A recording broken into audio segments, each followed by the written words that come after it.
The law of God, the most salutary doctrine of life, cannot advance man on his way to righteousness, but rather hinders him. Now, there's a very interesting thing. Luther cuts this kind of in two.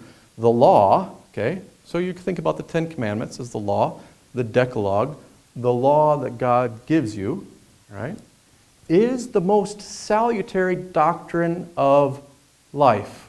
What's Luther saying there? Is it a bad thing? No, it's the most salutary thing for life. So Luther doesn't want you to get rid of the law. In fact, he thinks you should really actually uphold all bit of it. He actually will say, just like Jesus, not one jot or tittle will be taken away from the law. It's not getting rid of it. It's not paring it down. Most salutary doctrine of life. But then he says, it doesn't get you any further with your righteousness.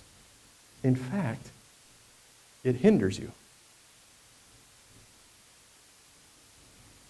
Although the works of man always appear attractive and good, they are nevertheless likely to be mortal sins. So, helping somebody across the street, a mortal sin? Giving to the poor, a mortal sin? This is kind of some radical stuff.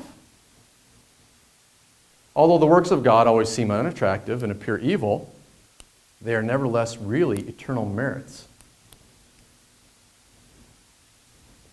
What does Jesus say to you? Anyone who dies, right, for one who is your friend, but also die for your enemies, starts to make it feel a little uncomfortable. That doesn't seem all that right. The cross, God who so loved the world, gave his only, it seems like bad stuff. But that's the eternal merit. Death is an eternal merit. The works of the righteous would be mortal sins if they would not be feared as mortal sins by the righteous themselves out of pious fear of God. So, if you do a good work or a righteous work, it's only a good work or righteous work if you're afraid of it not being a good work or righteous work. Luther's starting to play with your head a little bit. Wait a second. How do I figure what a good work is? How do I know what this is? By so much more are the works of man mortal sins when they are done without fear and in unadulterated evil self-security.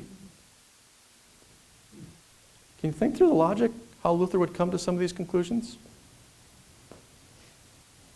If you think that you have done a good work, this is how, you have the Kittleson book. He was my doctor father.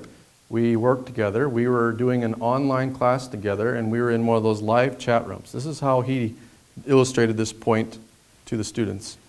They were all on the other side of their computer screens, off in distant places, and he typed in a question. And the question was, when was the last time you did a selfless work?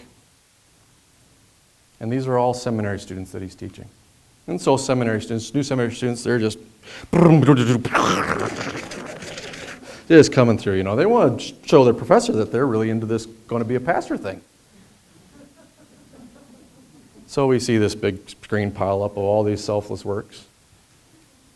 He types in the next, just one line. The very fact that you recognize it as a selfless work shows how selfish it is. Click. You see the logic? If you are without fear, you have self-security. Why? Who are you depending on for your righteousness? Yourself. Jesus has just gotten left out of the equation.